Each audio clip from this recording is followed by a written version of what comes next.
Welcome to Listen Bitch Presents Tell Me Why You're Special. This is the arena where we don't just talk about starting over, we talk about why most people don't. Because the truth is, it's easy to blame your circumstances, your past, your pain, your story. And for a while, yeah, it's going to feel justified. But at some point, you're going to have to make a decision. Am I going to stay here or am I going to take massive responsibility for my life? And that decision changes everything because God does not care how late it is. He cares if you're willing. So if you've ever felt like you're too far gone, if you're too late, too stuck, this conversation is going to speak right to your soul. Today's guest is Debbie Weiss, a woman who didn't just go through the hard things. She decided to stop letting that be what defines her. Debbie, thank you so much for coming into the hot seat today. I feel like I'm already excited for this conversation. You just seem like a lot of fun. Um, let's start here. Take me to the moment you realized your life wasn't going to change unless you did something about it. What happened? I turned 50. Ah, So some of your listeners might not be 50 yet. And maybe for someone else, it doesn't have to be a number necessarily, yeah. 50 or any age. It could just be some kind of moment. But for me, it was 50. I think there was something about that number that made me think, wow, how am I possibly 50? How Uh-huh. did it go so fast? And if this went so quickly, how fast are the next 50 going to go? Yeah. And I think it also made me look at my life. And from the outside, like I honestly had nothing to complain about, live in a nice place, the family, the kids, the job, like the whole thing. But inside, I was dying because I had lived my life for everyone else up until that point. And I just knew that something had to change, except I didn't know what, and I didn't know what I wanted to change and what I was aiming for. Yeah. Had you had whispers up to that? I'm about to be 50 and I feel like my whole life has been like a series of whispers of just like there's more. There is more, there is more and of course I'm a rebel, girl. I ignored that for a long time. I have to be honest, I don't think so. Yeah. And maybe I just never paid attention to it. Maybe that was like what made me say, hey, wait a second, Yeah. something's got to give. Um, I just felt like my job was to take care of everyone else. And not that I'm saying that's a bad thing and that I wouldn't do that, Of all course. over again. Yeah. That's not the case. The thing that I wouldn't do again is that I'd stop allowing myself to be last on the list, or honestly, not even on the list at all. Yeah. They're not mutually exclusive. You can take care of your family members and help other people and still take care of yourself. I love you for saying that out loud because I think that's an important message that my listeners need to hear on repeat. That yes, of course, I'm a mom. I'm going to take care of my family. My husband works to provide for us. I'm going to take care of him. But I'm nobody if I'm not taking care of myself first. So I think that's incredible. Um you said you had a victim mentality. I think this is going to be kind of a two-part question for me because one, I feel like I see a lot of women give themselves to that identity of taking care of everybody else, but they do it in a way that's almost manipulative so they could stay the victim and they never really have to look inside. And I know that sounds harsh, but I'm just wondering about your perspective on that and how victim mentality actually showed up in your daily thinking. So I didn't know I had that mentality. Ah, It wasn't until I turned 50 and I realized something had to change and I started, making some small shifts, kind of opening my mind to different ideas yeah. that I heard about this thing called the victim mentality. And it's like that moment where you really have to take a hard, honest look at yourself, Yeah. right? Because it's hard to realize, oh my gosh, I have been blaming everyone and everything else Yeah. for the outcome of my life instead of taking responsibility. And that was difficult to swallow. But Yes. then on the flip side, it was empowering because it made me say, stuff happens to everyone. It happens at different times and different things. And it's life. Things are still going to happen, even though I, at that point, had turned 50. However, it does not define me. And it really is empowering in the sense that I can take responsibility regardless of all the stuff that life throws at me. Yeah. So I found it more empowering, but it's so hard to take an honest look at yourself. Yes. But, if you don't, you're going to just stay the same. Yeah, everywhere you go, there you are, and that will never, absolutely never change. Um, I think, what do you when you look at people now, because I think it's once you get on the other side of that, right? It's easy to see that in other people. We can see kind of where we were. What do you think? What would you say to the listeners? What the cost is to stay in that mindset for so long? Something that I read, I don't even remember what book it was, that really stuck with me is this is your one and only life. Yeah. And it was like, you know what? Enough. This is my one and only life. Yep. Do I want to, and waste isn't the right word, I just can't think of the right word, but do I want to not give myself a chance for what I want? And I want to be clear, I had no idea what I wanted. Yeah. And I think that's important because to me it was like, well, what does it matter? It's not like I ever dreamt of being a podcaster or an author or a musician. Like, nope, I had none of that. So it wasn't like I had this dream that, I had always been pining for. But I didn't want to be that person to got to the end of their lives looking back with Mhm. regret for coulda, shoulda, woulda. I just wanted to start seeing, well, what else is out there? And honestly, it's been over 12 years. I'll be 63 this year, and I'm still figuring it out. Yeah. But it's an amazing life compared to where I was before. And that's part of the journey of figuring it out. You were hesitant to say waste, but I say it all the time. I'm watching people waste their lives. And I've heard it and I've read it and I've seen it everywhere. The cemetery is the most expensive place on earth because that is where everybody's dreams die with them. And I think that's a cost. I think we all came here for this human experience, and our job is just to make the best of it. And it doesn't mean that at some point you're going to arrive. There's not going to be a moment where Debbie turns 70 and wow, I'm finally arrived. And it's like the whole journey. That's the process. We always get to grow through this. I am obsessed though, like this turning 50 thing. I'm like, how does this become the shift internally? Were you always focused on like birthdays? Was like 50 a heavy number for you and it was like the midlife crisis mentally? How did this become like that pivotal huge? It's huge for you. So I love my birthday. Yeah. I will always love my birthday. I don't care how old I am. Like I'm not one who's ever gonna Who hide says about I my I quit age. having birthdays at 23. Yeah, no, that's Right. not me. I'm fine. I don't say, Yeah. "Oh, I'm I 39." love No, I'm that. not. I'm 62. Yeah. And I'm cool with that. Mhm. So I don't think it was that. I think it was something about that half a century kind of thing. It was where I was at that moment. About a year before, I had watched my father, who I had been his caregiver for 30 years. He passed away. He constantly had all these regrets. My mother, who's thankfully still with us, she always talks about all these things that she regrets. Oh And wow. after learning about the victim mentality, like you said Yes. earlier, then you start noticing, Mhm. oh, and I see where I got that from. Not Yeah. that I'm finger pointing, but like It's that a was just gift.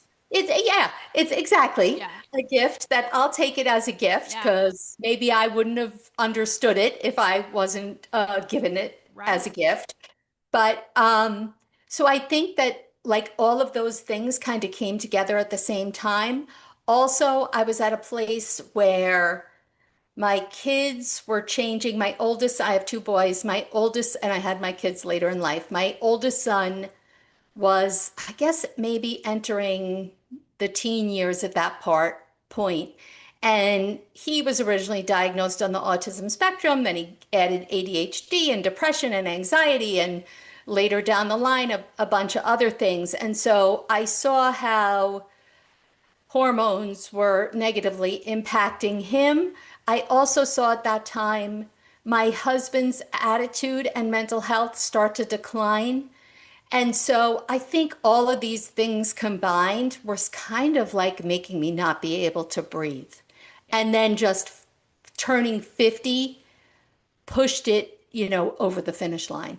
Yeah, I can see that. And I think those are the experiences where people either kind of withdraw inside themselves and they give up and they stay in the shame loop or the spiral. And I think it's incredible that you used it to propel yourself to a different life. Um, and I think there's a huge difference between like acknowledging the pain and staying stuck in it. And they're both very hard to do. What do you think helped you not just acknowledge it, but like what was the catalyst for you to move through it? I think I've always had this self-talk in my head that says, well, other people did it or do it. Yeah, Why not me? Like, right. what makes them so special? Although I say it like that, but I did not growing up I don't want to say any self-confidence, but I did not have a lot of self-confidence at all.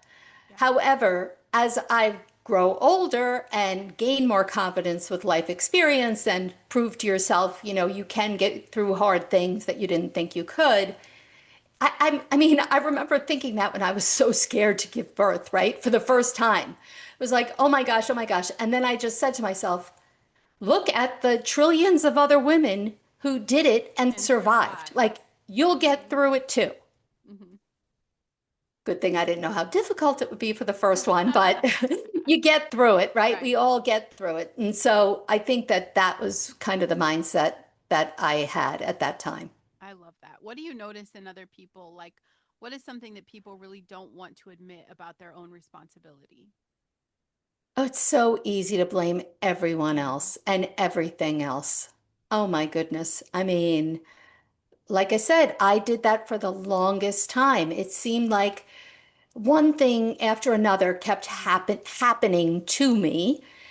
And my friends and family, they saw it too. And so they were kind of feeding into that story, quote Yeah. unquote, helping me see how hard my life was, especially compared to their circumstances. And why me and all of the things. Um, I I totally lost my train of thought. How's that? You don't have to No, edit that. it's What was perfect. your question? Oh my gosh. This is what happens when you're 62 No, it happens to me all the time on the show and I'm not quite 50, very close. now. But it's just about that taking that responsibility. And I mean, you hit it spot on where number one, misery loves company. And I Mm. think that's a great message for listeners right now is that sometimes people are just going to sign up on your bullshit. They're not going to call you to the next level. They're not going to help you hold yourself accountable. And it makes everybody else feel better when you stay the same. Ooh, that is so Yeah. true. So, of course, people are going to sign off. If you look at social media, what are the posts that go crazy? It's the negative ones, right? Someone that Yep. complains every day. I watch this algorithm and I am just mesmerized by how many people are flocking to the comment section. And then you have someone who's like, I just found this really great business opportunity. Crickets. Yeah. So be very careful. That victim mentality is very contagious. And the amount of people that don't want to take responsibility will always outweigh the people that do. um so yeah, you did answer my Oh, next phew. question. Good. And you know what? Well, And with that said, you can yeah. convince yourself Hmm. that you are taking responsibility because I could think to myself, and I did, I am taking responsibility. Look, so many people in my circumstances over those years and onward actually Yeah. would be hiding under the covers. People would say to me all the time, how do you even get out of bed in the morning with all these things that you have going on in your life at once? And I felt like, look at me. I'm strong. I'm capable. I'm doing it. I am taking responsibility Yeah. in that way, but that's different than taking responsibility for the direction of your life and ownership of your life. Right. I love that, taking that responsibility for the direction. You're in your bio, I read how you kind of went through the caregiving, the infertility and loss. um, what would be an important message for listeners about moving forward without dismissing what you've been through? Because life still happened and it matters. So how do you kind of hold space for both things to be true? Mm, that's a really good question because I think there's, on the far ends of the spectrum, there are those people who stay in grief really too long, right? Yeah. They lose themselves there. And then there's others that just move past it too quickly, that they're not feeling their emotions. And some of those things that you talked about, grief isn't just about having a loved one die. Yeah. And I can think of so many times in my life where I suffered a loss and it didn't have to do with physical death of a person. Right. Um, so I think it's okay to have both at the same time, Yeah. right? You can be in grief and feel grief and still move forward. Yeah. It's And not an either or. exactly. I mean, I'm experiencing that now with kids. I have 6 kids. Two of them have moved out and I've still got four here, but like I grieve those big babies every day because I'm like I grieve it. But then I'm also very grateful because I still am in the experience of being a mom and I'm grateful to be able to see where their space is. So, I mean, it's a whole thing. I think that's one of the secrets to life is being able to say both things can be true. You know, you can grieve these moments and also have incredible gratitude and be in the moment of where you're at and still just be super sad that nothing's the same. Like I'm sometimes just super sad. Like, why can't they just all stay babies? Exactly. I totally can relate to that. My younger son and I were, I don't know, we were reminiscing about something, and then he wanted to know like people who were on his baseball team when he was 12. And I'm like, I have a picture. And then I pulled up the picture and I remembered when we Oh, were in love it. Cooperstown with the team and, my husband was alive and, the whole whatever. And, it was a little bit of a painful, but such a good memory. Yeah. And instead of being sad about it, I think I just felt joy that we all had such good memories Yeah. and, can reflect on them. Yeah. I love that. You also talk about small shifts. Tell us what one of those would be that you use. Like, what's a small shift that actually made a real difference for you? So I'll tell you the first thing I did after I turned 50 when I realized something had to give and I didn't know what it was. When I looked at, all the major categories of my life, it was glaringly obvious to me which had to change first or which I had to address first, and that was my health because I've always struggled with my weight. And at that point, when I turned 50, I was 100 pounds overweight, probably more. And I've been on diets since I was in single digits. Yeah. And I've gained and lost, and like everyone who's done that. And I thought, okay, I have to take care of this. And now it's different. It's not just about how I look and how I feel and clothes and all that. It's my health because now I'm 50. I want to be there as my kids get older. I want to Yeah. be there hopefully for future Grandbabies. grandchildren and whatnot. So my motivation changed. I decided at that point I was going to go back to Weight Watchers because that was the most realistic thing for Yeah. me. But I decided I got to obviously do something different. I've lost weight before, but then I always gain it back. Yeah. And so I decided that instead of going in all gung ho like I used to, Mhm. I've got to lose 25 pounds in 3 months, otherwise I'm a failure. And, if I eat anything quote unquote bad, just forget it. I have no willpower, that whole thing. The all I or said, nothing. I'm going to go back to Weight Watchers and I am going to go to a meeting every week. This is when in person was the only option. I'm going to go to a meeting every week. Nothing else. I don't care if I exercise. I don't care if I eat Oreos all day. Nothing. That is not my goal. I'm just showing up once a week. And that's what I did. And I was proud of myself every week. You did it. You achieved your goal. And I did that for a couple of months. And I probably gained like 3 or 5 pounds, Yeah. but it was okay. Once I had that down, then I added something else, and something else. Through this whole process, I really changed my mindset around the whole weight loss thing because that was another area where I felt like I was a victim. Why me? Why did I have to have this problem from the minute I was born? Blah, blah, blah. And also the idea of a diet, and now this is cliche, but it wasn't then. It's a lifestyle. You're not going off this step. Hmm. This is it for the rest of your life. That doesn't mean that you're not going to eat pizza, bagels, and ice cream, my three favorite foods. I'm going to eat them. And when I do, I'm going to eat them because I feel like eating them, and I'm going to eat them and enjoy them without guilt. Yeah. And it doesn't matter if it takes me a year, 2 years, 5 years to lose 100 pounds. Who cares? Yep. And that was actually when I discovered how powerful doing something so small can actually be. Yeah, and you did that, and I think that's important too. I talk a lot to my audience about the importance of building trust, and you're kind of talking about that all or nothing mentality. It's either I'm going to come in here and I'm going to lose 20 pounds in 4 weeks, or I quit and I'm going to eat everything, right? Or it's the all or nothing. You build trust with yourself by doing the little tiny thing, and it's so stupid. Like I was this 10K fanatic. I got 10,000 steps before noon for like 3 years in a row.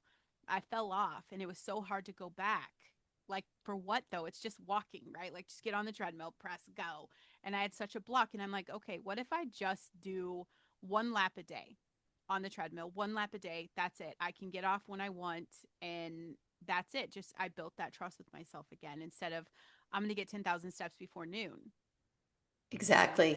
it's I love that you just built this incredible relationship with yourself of trust. You're gonna do what you say you're gonna do, and the fact that you said too that you celebrate, I think that's powerful, and I think it's very important for people to do that.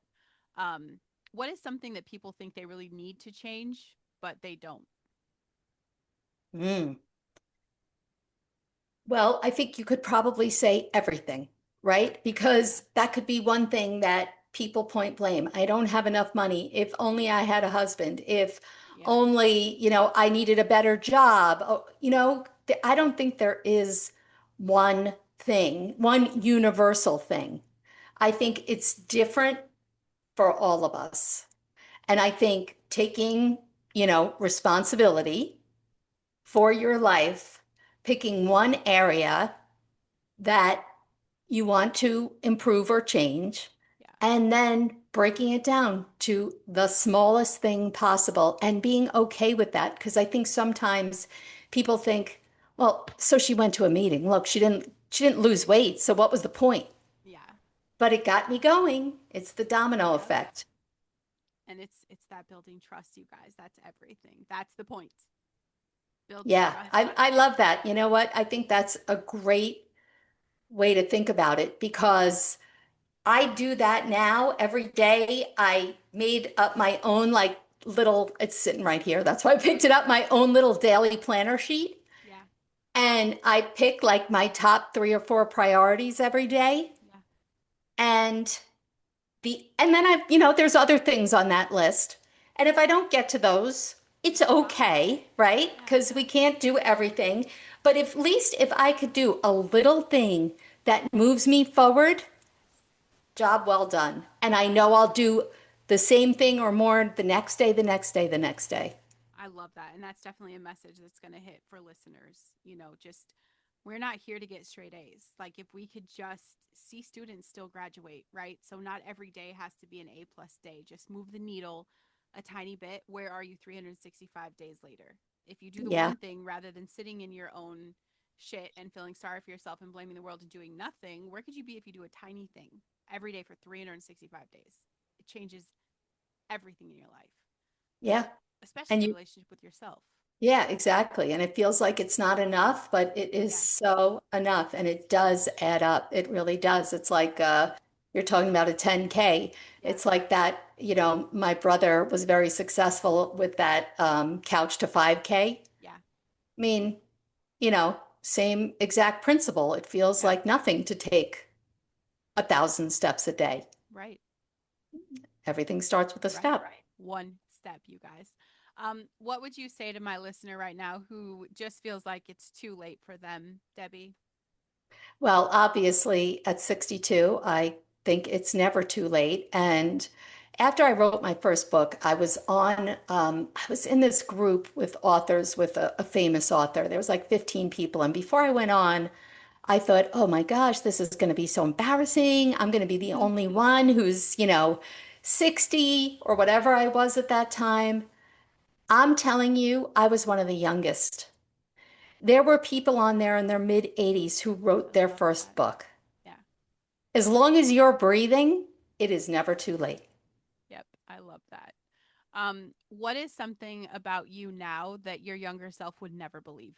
Oh my gosh, they would never believe that I stood on stages, that I got on podcast, like that I was purposely trying to make myself visible because all I ever did as a child, because I didn't feel good about the way I looked, was hide. Hide. Yeah. I love that. Debbie, tell us where we could find all of your stuff, all of your books, all of your work. How can we get resourced with you? Best place is my website, and that'll bring you to all my socials as well. And it's debbier.weiss.com. Got to put the R in there. Nice. I hope you guys are watching the video too, because she has the cutest like aesthetic back here, and it's very pink. And I keep, I train myself to look at the camera when I talk. Yeah, Okay, I'm not good. I'm not doing that for this episode because I just keep looking. I want to see all the things. I'm like, what are these fancy jars here? I see the stacks of books. I love it. Those are my sprinkles. Oh, sweet. See, and there's literally a book called The Sprinkle Effect that I'm looking That's at. where it So, comes from. Yep. how much fun is that? I know. Oh my gosh. Okay, you guys. Debbie, this is the part of the show where I'm going to tell you what I think makes you special. And it's not just that you went through hard things. We're all in the arena. It's that you stopped hiding behind all of that. You took ownership of your life, even when it would have been easier for you not to. You chose to shift your thinking, to move, to build. And even after everything you've been through, you still are out here to be visible and be seen. And I have incredible respect for anyone stepping into their potential and for everybody who's willing to move the needle. I think that more people need to know who you are and that you are just definitely the epitome of every message I want expressed on this show. It's never too late. Take the responsibility, move the needle, all of this. I think you have incredible courage. I think that, your honesty is beautiful, and I think that's what makes you special. To everyone listening, you guys, it's not too late. I don't care how old you are, I don't care what you've been through. You don't get a sticker for suffering. Okay. I don't care how long you've been stuck. It is not too late, but you have to choose. No one's going to do this for you. And God didn't bring you this far just to leave you in a life you don't even want. You are allowed to start again. You're allowed to shift. You're allowed to take your life back. Just have to get radically honest with yourself. And please remember, your mess is your message. Even the years that you felt like you lost, even the mindset that kept you stuck, even the pain. That's your launch pad, okay? That's where your power is going to come from. If this episode spoke to you, Debbie and I need you to do a favor and share it out with someone who needs it. It's a very selfless act, but there is someone who really needs to hear her today, someone that she can speak to that nobody else is going to resonate with. So please do the very selfless thing of sharing the show. Leave a review. Stars are cute. I appreciate them. But if you type the words, that's how we actually move up in the space. If you guys are ready for the hot seat, come tell me why you're special. Debbie, this was such a delight. I knew it would be. Thank you so much for your time today. Thank you. Made my day.